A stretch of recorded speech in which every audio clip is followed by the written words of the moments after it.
Hello बच्चों, welcome back. आज पूरे फॉर्म के साथ हम आए हुए हैं क्योंकि आज का विषय है chemical reaction and there types. इस पूरे के पूरे वीडियो में आप जानेंगे कि रासायनिक अभिक्रिया अर्थात केमिकल रिएक्शन क्या है और केमिकल रिएक्शन कैसे होती है, ठीक ना। उसके प्रॉपर्टीज के बारे में जानेंगे और फिर वन बाय वन जो है उसके अलग अलग डिफरेंट टाइप्स के बारे में जानेंगे, फिर उससे संबंधित एग्जांपल्स को जानेंगे।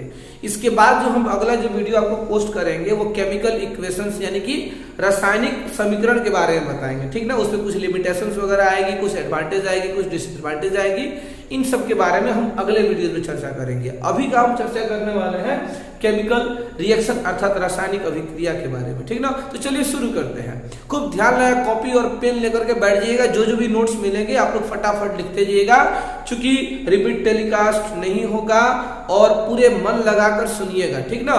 चलिए, तो हम लोग देखिए अपने दैनिक जीवन में बहुत से ऐसे प्रक्रियाओं को होते हुए देखते हैं जिसमें कि क्या है कि कोई ऐसा मैटर यानी कि पदार्थ जो है किसी दूसरे मैटर के साथ क्या करता है, आपस में मिल करके एक अलग गुण वाले, एक अलग प्रॉपर्टीज वाले क्या करते हैं, मैटर यानी कि पदार्थ का निर्माण कर लेते हैं। फॉर एग्जाम्पल इसको ये समझना यदि चाहे हम तो देखिएगा कि कभी कभी क्या है कि जैसे कि आप लोग देखते होंगे अक्सर, देखिए अभी गर्मी का मौसम आ गया है, ठीक ना।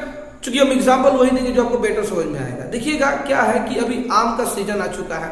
अभी आम क्या है, बिल्कुल छोटे छोटे एक फूल के रूप में होंगे, फिर वो धीरे धीरे बड़ा होते होते होते पक जाएगा। तो देखिएगा आम क्या होता है कि कच्चा से पका हुआ हो जाता है। पहले जो है वो कच्चा था, उसका कुछ अलग गुण था और बाद में वो पक जाता है, उसका गुण अलग हो जाता है, ठीक ना। तो इसमें हम लोगों ने क्या देखा कि आम का गुण बदल जाता है। ठीक वैसे ही जो है कुछ ऐसे भी होता है, कुछ ऐसी प्रोसेस होती है, प्रक्रिया होती है जिसमें जो है एक मैटर यानी कि एक पदार्थ जो है दूसरे पदार्थ के साथ मिल करके है ना एक नए पदार्थ का मतलब निर्माण कर लेता है जिसका गुण जो है पहले वाले पदार्थ से बिल्कुल अलग होता है। तो समझ लीजिएगा कि उसको हम क्या कहेंगे, उस प्रक्रिया को रासायनिक अभिक्रिया कहेंगे। अर्थात है ना जी, जब दो या दो से अधिक पदार्थ आपस में मिल करके एक नए वाले गुण वाले पदार्थ का निर्माण करें जिसमें उसके अवयवी तत्वों का गुण नहीं हो, उसे हम रासायनिक अभिक्रिया कहते हैं, केमिकल रिएक्शन कहते हैं। फॉर एग्जांपल अगर मान लेते हैं कि ए और बी, ठीक ना, आपस में मिलते हैं और मिल करके कोई एक दूसरा पदार्थ बना लेता है, एक या दो पदार्थ बना लेता है, ठीक ना। एक भी बना सकता है, दो भी पदार्थ बना सकता है, डिपेंड करता है, ठीक ना। दो पदार्थ आपस में मिला है और मिल करके है ना एक दूसरा पदार्थ का निर्माण किया है। अब इसका गुण जो है इसके गुण से बिल्कुल अलग है। तो समझ लीजिएगा कि इन दोनों के बीच क्या हुई है, रासायनिक अभिक्रिया हुई है, ठीक ना। रासायनिक अभिक्रिया जब तक नहीं होगी तब तक किसी भी पदार्थ का गुण बिल्कुल नहीं बदलेगा। अब देखिए, अब किसी भी जितने भी सजीव प्राणी है, जैसे मान लीजिए कि पेड़ पौधे हैं, जीव जंतु है, ये वृद्धि करते हैं और वृद्धि करके बड़े हो जाते हैं। तो वृद्धि क्यों हो रहा है, क्योंकि उसके शरीर में रासायनिक अभिक्रिया हो रहा है। अब क्या है कि वृद्धि होने के बाद से फिर छोटा होगा नहीं होगा, नॉन चेंजेबल है। एक बार जो चेंज हो गया फिर दोबारा पहले जैसा नहीं हो सकता है। तो शरीर में क्या होती है, रासायनिक अभिक्रियाएं होती रहती है। पाचन भी एक तरह का अभिक्रिया अंतर्गत ही आता है। ये शोषण जो ब्रीदिंग सिस्टम जो है हमारा, सांस लेना और सांस छोड़ना, ये भी एक तरह से क्या है, रासायनिक अभिक्रिया का ही एग्जाम्पल है, ठीक ना। हम जो अपने घर में रसोईया घर में जो हम लोग खाना पकाते हैं उसमें भी रासायनिक अभिक्रिया होती है।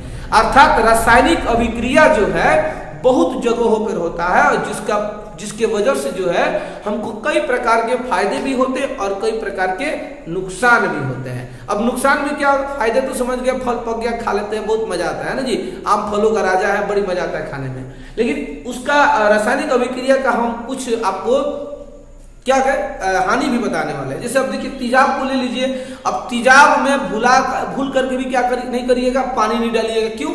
उससे तुरंत तेजाब और पानी अभिक्रिया कर लेगा और उससे बहुत ज्यादा मात्रा में ऊष्मा निकलेगा। हो सकता है कि आपका चेहरा जल भी सकता है, या फिर अगर क्या हो अभिक्रिया के दौरान यदि फदफदाहट के साथ यदि वो क्या छलकेगा तो चेहरा पड़ जाएगा, चेहरा जल जाएगा। तो इस क्या है, रासायनिक अभिक्रिया से कुछ फायदे भी है तो कुछ नुकसान भी है। फायदा तो समझ गया, एक फल वाला बता दिया, ऐसे बहुत सारा चीज अभी हम आगे बताने वाला है। नुकसान वाला ही समझ में आ गया, तेजाब वाला।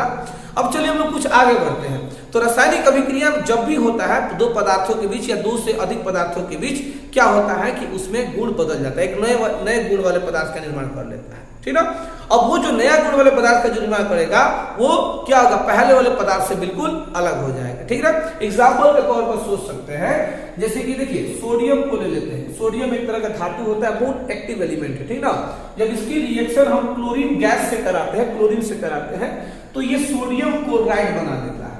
अब जरा देखिएगा, सोडियम क्लोराइड जिसको हम लोग नमक यानी कि सॉल्ट कहते हैं, ठीक ना, जिसको हम लोग भोजन के रूप में इस्तेमाल करते हैं और पूरी दुनिया इसको खाती है, ठीक है जी। ऐसा कोई इंसान नहीं होगा जो नमक नहीं खाए, है ना जी। हम सब कोई नमक खाते हैं और नमक बनता किससे है, यही जो है अभिक्रिया करके बनता है। अब देखिए ये तो नमक बन गया जिसको खाते हैं। अब देखिए इसके पहले इन पदार्थों का गुण अलग है। ये एक तरह का एक्टिव एलिमेंट है, इसको यदि डाल दीजिएगा पानी में ना तुरंत आग धो लेगा, ठीक ना। ये बहुत खतरनाक चीज है। अब क्लोरीन जो है, क्लोरीन का देखिए कई सारे इस्तेमाल है। क्लोरीन का उपयोग जो कीटाणु को मारने में करते हैं, क्लोरीन का उपयोग जो है पानी को शुद्ध करने में करते हैं। मतलब एक तरफ से पॉइजन भी है और एक तरफ से मतलब अच्छा भी चीज है। अब पॉइजन कैसे है, ज्यादा ले लीजिएगा तो मर जाइएगा, कम लीजिएगा खैर मतलब उससे फायदा हो जाएगा। जैसे कीटाणु को अब किसी देखिएगा मवेशी को क्या होता है, कीड़े वगैरह हो जाते हैं, ठीक ना, कीटाणु हो जाते हैं। अब उसको मारने के लिए हम लोग क्लोरीन का उपयोग करते हैं। या फिर पानी में ही अगर क्या पानी यदि मतलब ज्यादा गंदा हो गया है, इम्प्योर हो चुका है, उसको प्योर करने के लिए हम लोग क्या करते हैं, क्लोरीन का उपयोग करते हैं। तो एक तरफ से फायदे भी, एक तरफ से नुकसान भी है। ज्यादा इस्तेमाल करिएगा तो फायदा, कम इस्तेमाल करिएगा तो फायदा हो जाएगा, ठीक ना। यहाँ तक क्या होता है, फसलों में क्या होता है, कीटाणुओं को मारने के लिए भी इसका क्लोरीन का छिड़काव करते हैं, ठीक ना। तो देखिए ये एक तरह से पॉइजन हो गया और ये एक तरह से समझिए कि खतरनाक चीज है। अब दोनों रिएक्शन किया तो क्या बना लिया, खाने वाला चीज बना लिया। तो देखिए तो काफी गुण का अंतर है कि नहीं है। ये हुआ आपको क्या, ये इसका गुण और इसके गुण में काफी का अंतर होता है। तो जहां जहां भी रासायनिक अभिक्रिया होता है, रासायनिक अभिक्रिया के बाद उसका गुण बदलना एकदम तय है, ठीक ना। बिल्कुल आगे और पीछे, यानी कि आगे और पीछे में बिल्कुल अंतर हो जाता है, ठीक ना। ये आपको बात समझ में आ गया। अब हम लोग चलते हैं रासायनिक अभिक्रिया के प्रकार, टाइप्स के बारे में। देखिए इसके कई सारे प्रकार हैं, हम एक एक करके बताते हैं। हो सकता है कि अगर पूरा अगर नहीं बता पाए, चूंकि इसमें 9 प्रकार पढ़ाएंगे आप लोग को, 9 अलग अलग प्रकार के रासायनिक अभिक्रिया को पढ़ाएंगे। अगर एक वीडियो में नहीं होगा तो हम 2 वीडियो में पोस्ट करेंगे, ठीक ना। लेकिन रासायनिक अभिक्रिया को पढ़ाने के बाद हम तुरंत रासायनिक समीकरण, एक केमिकल इक्वेशन स्टार्ट कर देंगे, ठीक ना। उसमें कई सारी चीजों को हम बताएंगे। तो हमारे वीडियो को पूरा अंत तक जरूर देखिएगा और आने वाला वीडियो भी देखिएगा, क्योंकि मैं प्रयास कर रहा हूं कि हर वीडियो एक नए रूप में लेकर के आऊं, ठीक ना।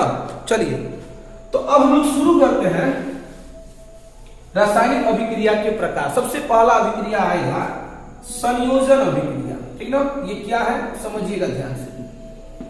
संयोजन अभिक्रिया क्या है, इसमें क्या होता है कि संयोजन अभिक्रिया में छोटे छोटे अणु या परमाणु मिल करके मैंने अभिक्रिया करके एक बड़े अणु का निर्माण करते हैं, बड़े पदार्थ का निर्माण करते हैं। फॉर एग्जांपल जैसे हम लोग H2 और O2, आप अच्छी तरह जानते हो कि H2 मीन्स हाइड्रोजन की बात हो रही है और O2 मीन्स ऑक्सीजन की बात हो रही है। अभिक्रिया करेगा तो H2 को बना लेगा। इसमें देखिए इसमें ये दोनों ही छोटे छोटे अणु परमाणु है, मिलकर के एक बड़े अणु का निर्माण कर लेते हैं, ठीक ना। हाइड्रोजन ऑक्साइड बनाता है या हाइड्रोजन पेरोक्साइड बना लेता है, ठीक ना। चलिए दोनों में से कोई एक बना लिया। अब क्या है, सेकंड नंबर और भी एग्जांपल ले सकते हैं। जैसे कि अभी Na और Cl2 को लिए थे, NaCl बना लेता है। इसमें क्या है, दोनों ये जो छोटे छोटे क्या है अणु परमाणु है, अभिक्रिया करके बड़े अणु का निर्माण करते हैं। तो इस तरह के अभिक्रिया को हम कहेंगे संयोजन अभिक्रिया, ठीक ना।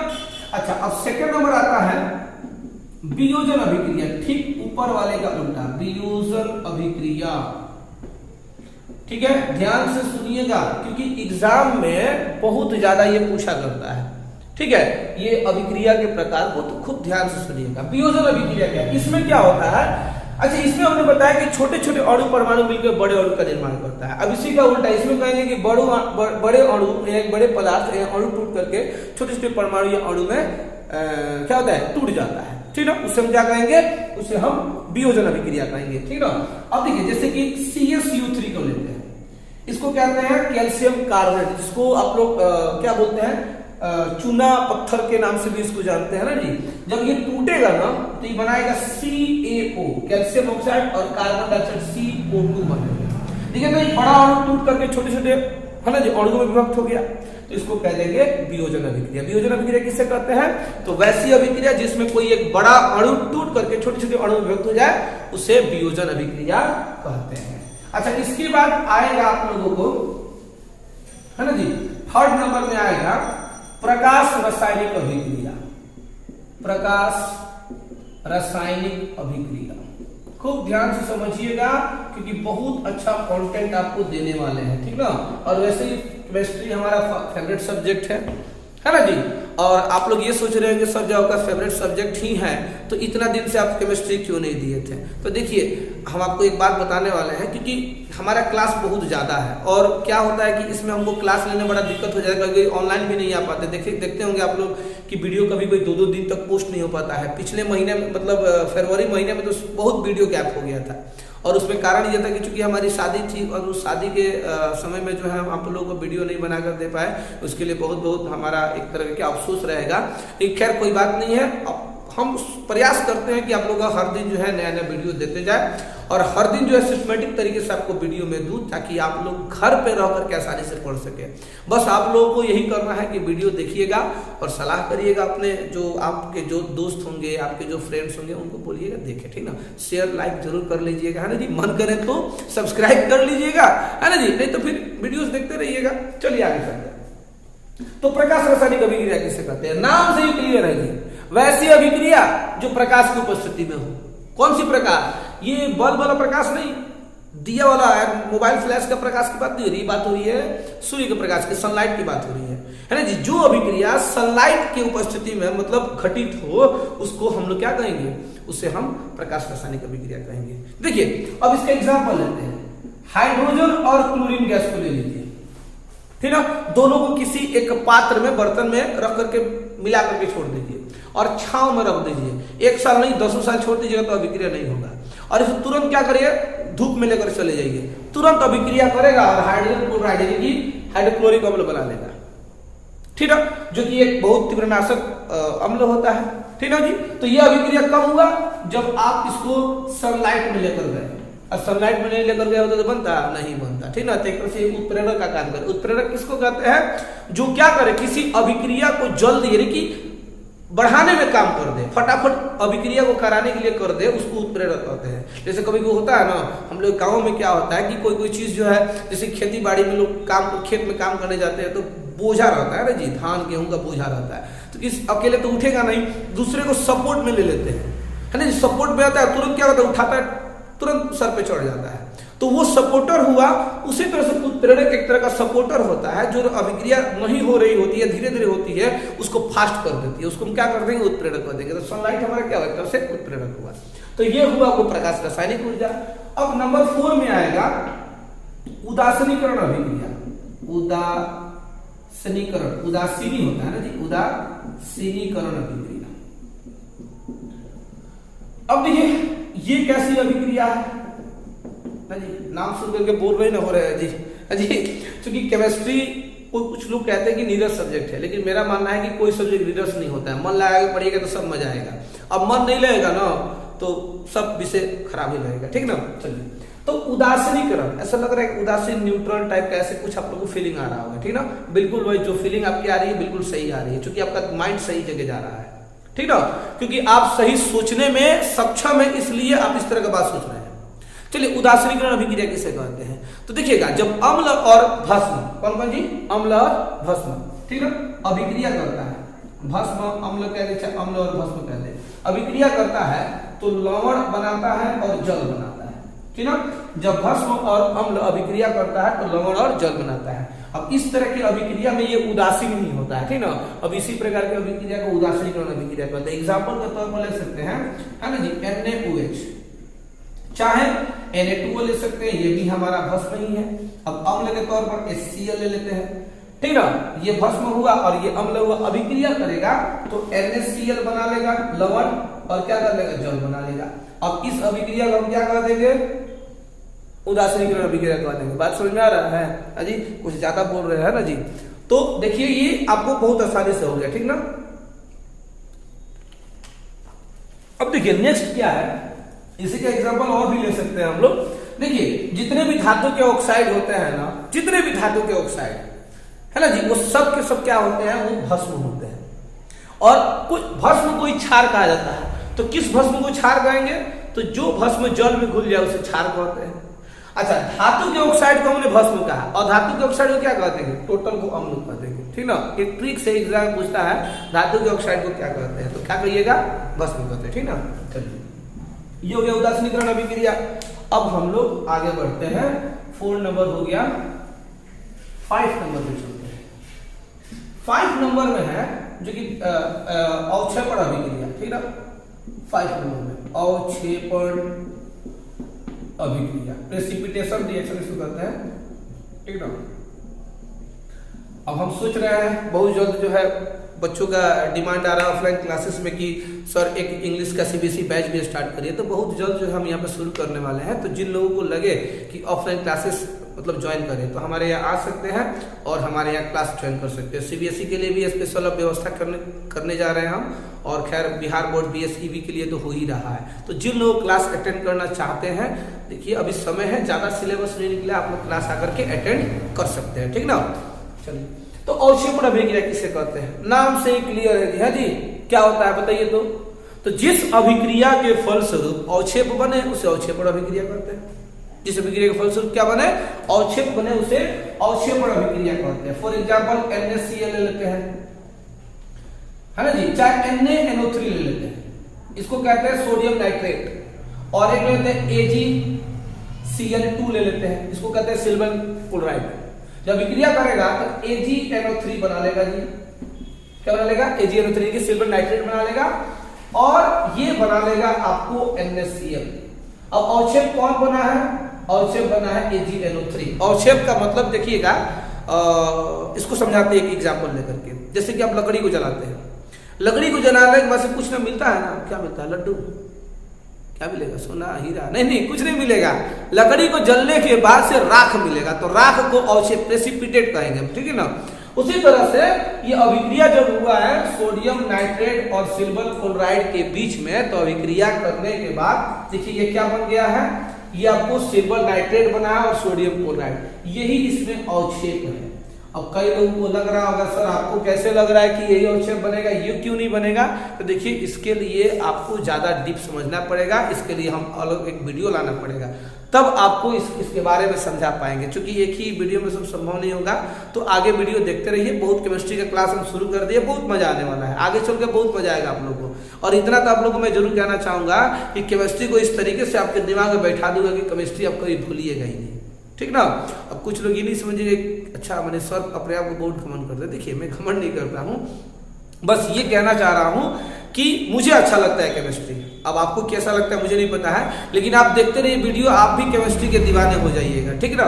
चलिए, तो ये बात समझ में आ गया, इसको कह देंगे अवक्षेपण अभिक्रिया। जिसमें अवक्षेप बन जाए उसे अवक्षेपण अभिक्रिया कहते हैं, ठीक ना। अब इसके बाद एक आएगा वैद्युत अपघटन अभिक्रिया, वैद्युत अपघटन अभिक्रिया। ये क्या है समझिएगा, खूब ध्यान से समझिएगा, एग्जाम में बहुत सारा इसमें क्वेश्चन आता है। अच्छा ये बताइए, शुद्ध पानी जो है, शुद्ध जल विद्युत का चालन करता है जी, नहीं करता है।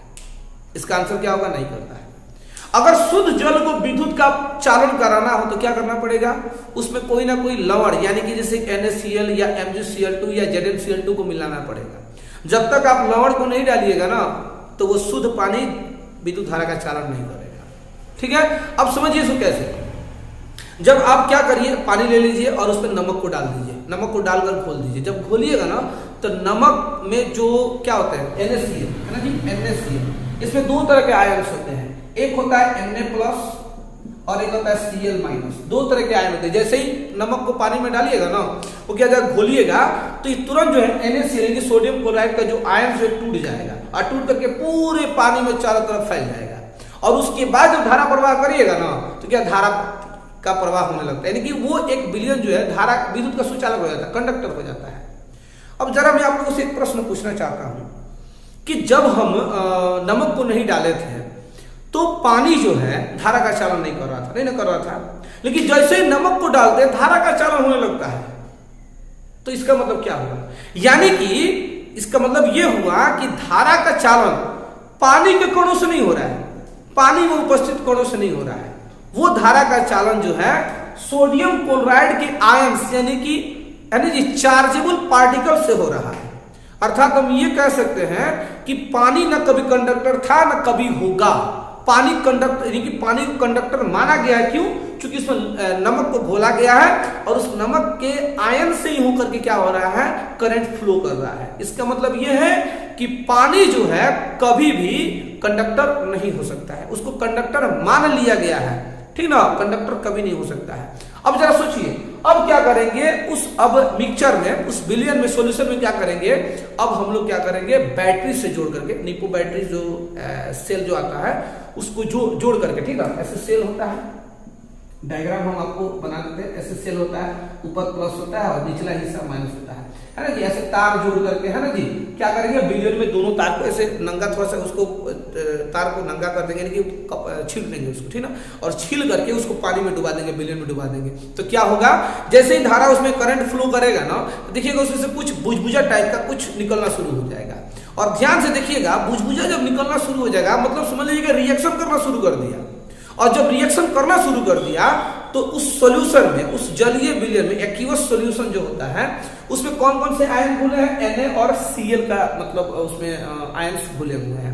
तो जैसे ही धारा को फ्लो करिएगा, स्विच को ऑन करिएगा, करंट प्रवाह होने लगेगा, मतलब क्या है, उसमें रिएक्शन होना शुरू हो जाएगा। और देखिएगा क्या होता है कि जो प्लस वायर जो होता है और माइनस वायर जो होता है, माइनस वायर के साथ कुछ आकर के, कुछ छोटे छोटे पार्टिकल्स आकर के सटना, चिपकना शुरू कर देता है।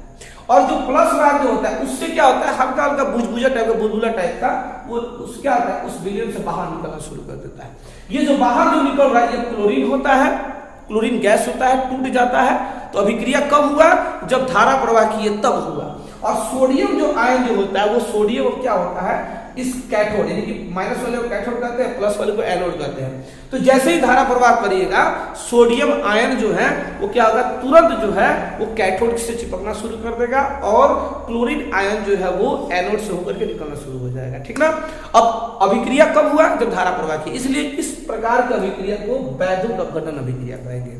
अब यानी ये कुछ नोट्स आएंगे। पहला नोट्स ये आएगा कि धातु जो है, यानी कि सोडियम आपको क्या है, एक तरह का मेटल है, ये कैथोड से ही चिपका, क्योंकि आप जानते हैं कि हमेशा प्लस और माइनस के बीच में क्या होता है, अट्रैक्शन होता है। प्लस प्लस के बीच डिस्ट्रैक्शन होता है, रिपल्सन होता है, और माइनस माइनस के बीच में क्या होता है, रिपल्सन होता है। यानी कि सेम चार्ज में हमेशा डिस्ट्रैक्शन होता है और डिफरेंट चार्ज में क्या होता है, अट्रैक्शन होता है। इसीलिए जो है ना, देखिए इसमें प्लस चार्ज है और कैथोड में माइनस चार्ज, ये क्या होता है, तुरंत ये अट्रैक्ट होता है ना जी। और Cl पे माइनस है और एनोड पे प्लस है, इसलिए प्लस उस पे जाकर चिपक जाता है, ठीक ना। इस प्रकार से ये अभिक्रिया होती है। अब देखिए, जो चूंकि वीडियो बहुत लंबा हो रहा है, लंबा आप लोग देखेंगे तो बोर हो जाएंगे। अब देखिए, इसमें हमने 6 रिएक्शन बता दिया, बाकी बच गए 3 रिएक्शन। अब इन 3 रिएक्शन को हम अगले वीडियो में डालेंगे।